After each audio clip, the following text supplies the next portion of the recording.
నుంచి వెతికి వెతికి పాపం ఇప్పుడు వస్తున్నారు వాళ్ళు. పెద్ద పిన్ని పిన్ని వాళ్ళ కూతురుదే మ్యారేజ్. చిన్న పిన్ని బొంబాయి నుంచి వచ్చిన పిన్ని. పిన్ని హాయ్ చెప్పు, హాయ్ చెప్పు పిన్ని. పిన్ని హాయ్ చెప్పు, హాయ్ చెప్పు పిన్ని. పిన్ని అత్తమ్మ, అత్తమ్మ హాయ్. Happy anniversary. అయ్యా అవును, హ్యాపీ యానివర్సరీ కైతా. హ్యాపీ యానివర్సరీ అంటే మెసేజ్ చేసినాం కానీ ఫోన్లో చెప్పలేదు.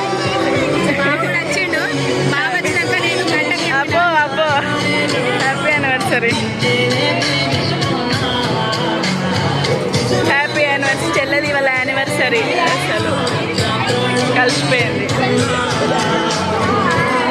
పెళ్లి రోజు, బేబీ వాళ్ళ పెళ్లి రోజు, కవిత వాళ్ళ పెళ్లి రోజు అన్నీ ఒక్కరోజు కలిసిపోయినాయి. అదే కదా.